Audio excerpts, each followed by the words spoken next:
चक्रवर्ती सम्राट महाराज भर्तृहरि जब युवावस्था को प्राप्त हुए तो युवावस्था में सबके हृदय में भोगाकर्षण होता है, सबको अच्छा लगता है। सुंदर पति हो, सुंदर पत्नी हो, सुंदर महल हो, खूब भोग सामग्री हो, हमारी आज्ञा पालन करने वाले सेवक हो, आदि आदि। जितना तुम सोच सकते हो उससे बहुत अधिक महाराज भर्तृहरि जी के पास था, क्योंकि चक्रवर्ती उसे ही कहते हैं। भूमंडल में एक छत्र राज, जहां से सूर्य उदय होता है और जहां सूर्य अस्ताचल को जाते हैं वहां तक उनका एक छत्र स्वामित्व। छोटे भाई विक्रमादित्य महान बलशाली, महान बुद्धिमान, कुछ कमी नहीं। यौवन अवस्था का आवेश, बार बार मन भोगों की तरफ, इंद्रियां भोगों की तरफ, क्योंकि इनका प्रमथन स्वभाव है। प्रमथन माने मथ देना, व्याकुल कर देना। जिस भोग का स्फुरण हुआ, संकल्प बना, क्रिया के लिए व्याकुल कर देना, ये प्रमथन स्वभाव वाली इंद्रियां भी हैं और प्रमथन स्वभाव वाला मन भी है।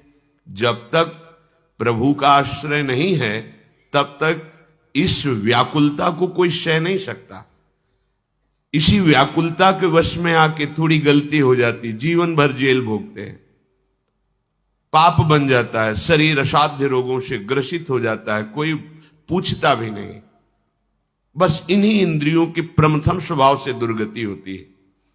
इसको जो सह जाए वही भगवान का निज जन कहलाता है। यम ही न व्यथयन्ते ते पुरुषम पुरुषर्षभ।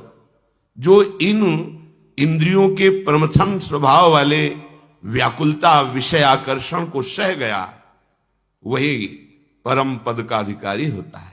यम ही न व्यथयन्ते ते पुरुषम पुरुषर्षभ सम दुखा सुखाधीरम स्वमृतत्वाय कल्पते। वही अमृत पद का अधिकारी अर्थात परम पद का अधिकारी अर्थात अविनाशी सच्चिदानंद प्रभु के नित्य सानिध्य को प्राप्त होता है, जो इंद्रियजन्य भोगों की व्याकुलता को सह जाए।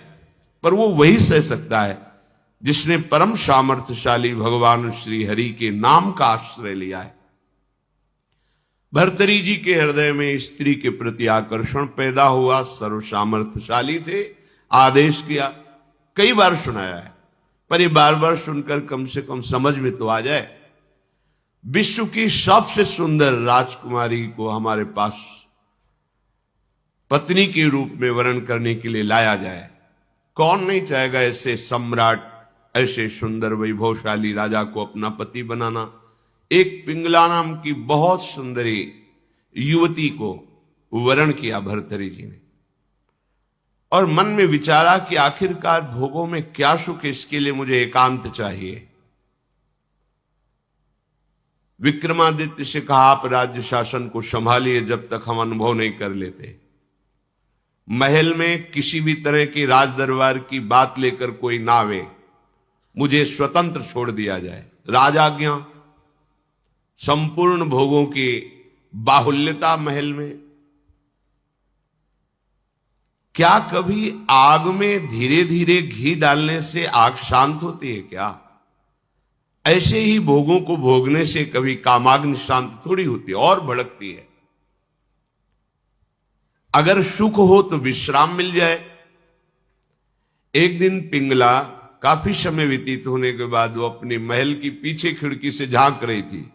पीछे अश्वशाला थी, वहां घोड़ों की रक्षा सेवा कराने वाला अश्वपति अपने सेवकों के द्वारा घोड़ों की देख रेख, उनकी सेवा कराता था। बहुत ही हष्ट पुष्ट जवान। पिंगला देखकर आसक्त हो गई, एकांत में मिलने लगी। जब महाराज विश्राम को होते तो एकांत में मिलने लगी।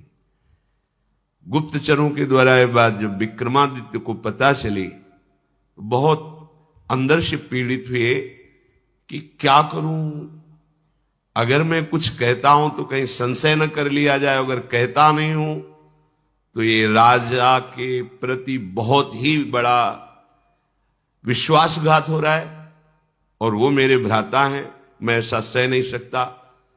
एकांत में मिलने की प्रार्थना की। बहुत प्रवीण थी पिंगला, समझ गई महाराज ने कहा आज मेरा भाई मेरे से मिलना चाहता है, पता नहीं क्या समस्या है। उनका मुझे पता है, जाइए पहले आप पूछ कर आइए। राजा को आश्चर्य हुआ, मेरे तक बात नहीं पहुंची, इसको पता है। बहुत प्रवीण थी, पर विषयों में प्रवीणता कोई प्रवीणता नहीं कहलाती। प्रवीणता तो विषयों के त्याग की होनी चाहिए। बुद्धिमत्ता गड्ढे में गिरने की नहीं होती, बुद्धिमत्ता उससे निकलने की होती है। विक्रमादित्य ने कहा कि मेरी बात पर विश्वास किया जाए महाराज, जो महारानी पिंगला है इनका चरित्र ठीक नहीं है, ये अश्वपाल से संबंध रखती हैं, ऐसा मुझे गुप्तचरों के द्वारा पता चला है। आवेश में अंदर गए।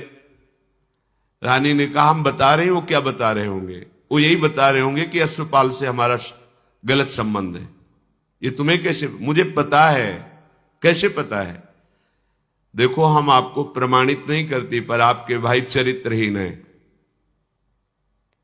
नहीं, इसका प्रमाण चाहिए। आप ऐसे पवित्र भाई के ऊपर ऐसी बात नहीं लगा सकती। तो धन दे करके किसी राज सैनिक को अपने अनुकूल करके किसी एक सदगृहस्थ परिवार को इस बात पे राजी किया कि तुम सभा में कहो कि हमारे बहू को ये राजपद पर होने पर गलत दृष्टि रखते हैं, गलत आचरण करते हैं, नहीं तो तुम्हारे पूरे परिवार को मरवा दूंगी। और वो महारानी पद में है, अगर ऐसा बोला तो सब सुख सुविधाएं आपको दे देंगी। वो बेचारा राज भय के कारण ऐसा ही बोला। महाराज की आसक्ति थी पिंगला में, भर्तरी जी की। उन्होंने बिना कुछ विचारे पिंगला की सलाह से और वो प्रमाण सदगृहस्थ जो बोला उससे उन्होंने विक्रमादित्य का राज निष्कासन आदेश कर इन्हें राज्य से बाहर कर दिया जाए, कभी हमारे सामने ना आए, हमारा ऐसा धर्महीन भाई नहीं हो सकता। विक्रमादित्य ने समझाने की कोशिश की, लेकिन उनको समझ में नहीं आया। अब तो स्वतंत्रता, लेकिन जो धर्म युक्त होता है भगवान उसकी रक्षा करते हैं। एक ब्राह्मण तपस्या कर रहा था धन लाभ के लिए। देवराज इंद्र प्रकट हुए और उन्होंने कहा कि ये लो अमृत फल, और अंतर्ध्यान हो गए। ब्राह्मण ने कहा वैसे ही दरिद्र हूं, भूखे मर रहा हूं, अमर होके क्या करूंगा, मुझे तो धन चाहिए था। तो चलो विचार आया भगवत प्रेरणा से कि ये फल हम महाराज भर्तरी जी को दे देते हैं। अगर धर्मात्मा राजा बहुत काल तक अमर रहेगा तो प्रजा सुखी रहेगी। राज दरबार में तपस्वी ब्राह्मणों के लिए कहीं कोई रोक टोक नहीं थी। वो गए महल में मिलने की आकांक्षा की, तुरंत आदर सहित महाराज भर्तरी उपस्थित हुए। आज्ञा कीजिए। और उनका हमने तपस्या की थी धन प्राप्ति के लिए, पर मिला ये मुझे अमृत फल, क्या करूंगा अमर होकर, वैसे ही गरीब हूं। हमारी इच्छा है कि आप जैसे धर्मात्मा राजा यदि अमर रहेंगे तो प्रजा का पुत्रवत पालन करेंगे, और मुझे धन चाहिए तो आप धन दिला दीजिए और ये अमर फल ले लीजिए। अविश्वास की कोई गुंजाइश नहीं थी, क्योंकि तपस्वी ब्राह्मण थे। महाराज भर्तरी ने आदेश किया जितना ये धन चाहे इनको दे दिया जाए। अमर फल लेकर एकांत में विचार किया कि मेरा संपूर्ण मन तो पिंगला में लगा हुआ है, मैं अमर होकर क्या करूंगा। यदि पिंगला अमर हो जाए तो जब तक जीवित रहूंगा ये हमारे साथ रहेगी। पिंगला को बुलाया और कहा महारानी ये फल खा लीजिए, हमारे देश के ब्राह्मण की तपस्या से ये अमर फल मिला है, इससे तुम मरोगी नहीं, अमर हो जाओगी। उन्होंने कहा आपको पता है कि अमर फल ऐसे नहीं पाया जाता, स्नान आदि करके देवार्चन करके हम पा लेंगे, दे दीजिए। ले लिया। पिंगला ने विचार किया कि अगर मेरा मित्र अश्वपाल अमर हो जाए तो फिर हमारा मिलन होता रहेगा। एकांत में जब अश्वपाल मिला तो उसको अमर फल दे दिया कि तुम पालो इसे। उसने भी कहा हम पालेंगे, लेके चला गया। और उसकी परम आसक्ति थी महाराज के दरबार की नर्तकी वैश्या से। नवयुवती अत्यंत सुंदर। उसने उस वैश्या को बुलाया अश्वपाल ने और कहा कि अमर फल मुझे प्राप्त हुआ है, मैं अमर होके क्या करूंगा, मेरी आसक्ति तो तुम्हारे में है, तुम इसे पालो, अमर हो जाओगी। तो जब तक मैं जीवित रहूंगा तुम्हें देखता रहूंगा, तुमसे मिलता रहूंगा। वैश्या ने फल ले लिया। वैश्या ने विचार किया, मैं जिस दरबार की नर्तकी हूं तो अमर होकर क्या करूंगी, नाचती ही तो रहूंगी। अगर मेरा महाराज अमर रहे तो अच्छा रहेगा। नर्तकी ने उनके निज महल के अंगरक्षक से कहा कि मुझे महाराज से मिलने की प्रार्थना की जाए और मिलाया जाए। महाराज कृपा करके मिले, क्या बात है? तो उन्होंने कहा, मैं आपके दरबार की नर्तकी हूं, मुझे अमर फल मिला है, मैं आपको देना चाहती हूं। होश उड़ गए महाराज के। वही अमर फल। वैश्या से कहा कि तुम्हें किसी भी तरह का दंड नहीं दिया जाएगा, पर तुम सत्य बोलो, ये अमर फल कहां से प्राप्त हुआ है? उनका ये अमर फल मेरा एक मित्र है जो राज परिवार के घोड़ों की सेवा कराता है, अश्वपति, उसने हमें दिया है। और वो महल के पीछे ही था अश्वशाला। महाराज समझ गए। उसको बुलाया अश्वपति को और कहा, भाई वैसे तो खड़े खड़े हम तुम्हारे सैकड़ों टुकड़े करवा सकते हैं, पर हम तुम्हें क्षमा करते हैं यदि तुम हमें सच्ची बात बता दोगे कि तुम्हें अमर फल कहां से प्राप्त हुआ है।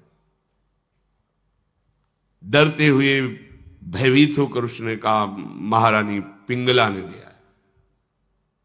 होश हो गए।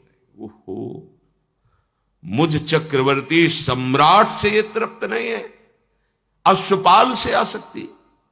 अश्वपाल महारानी पिंगला से आसक्त नहीं है, वैश्या से। धिक्कार है इस काम को।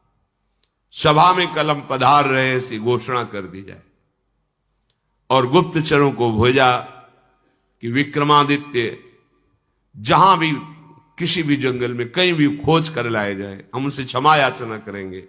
वो मेरे भाई हैं, मेरे से गलती हो गई।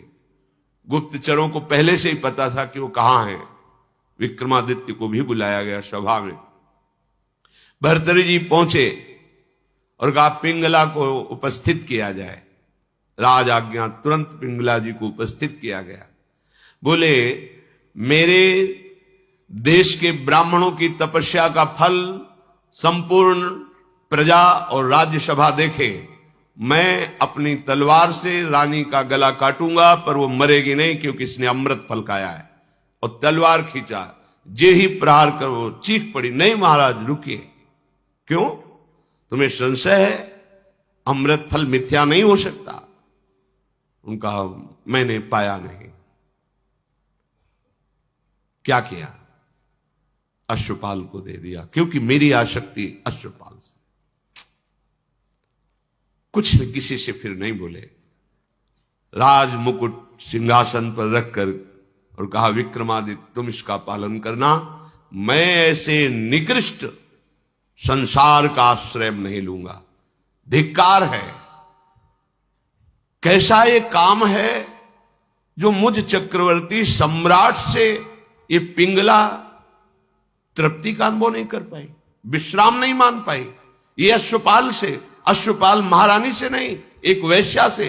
धिक्कार इस काम की वृत्ति को, धिक्कार इस झूठे संसार के प्यार को। और घोर वैराग्य में जीवन व्यतीत किया और भगवान शंकर का साक्षात्कार करके ये वरदान मांगा कि कभी मुझे सम्मान से भिक्षा भी ना मिले, क्योंकि ये सम्मान ही संसार के राग को पुष्ट करता है। सतत निरंतर भगवान का भजन तभी हो सकता है जब भोगों में अरुचि हो जाए। हम भोगों को सत्य मान रहे हैं। मीठी मीठी बातें, छल कपट की बातें, अज्ञान की धरा में जहां सुख नहीं है, उन इंद्रियों में सुख का भाव, यही भजन नहीं होने देता। यही हमें बार बार जन्म मरण, दुख क्लेश, अशांति प्रदान करता है।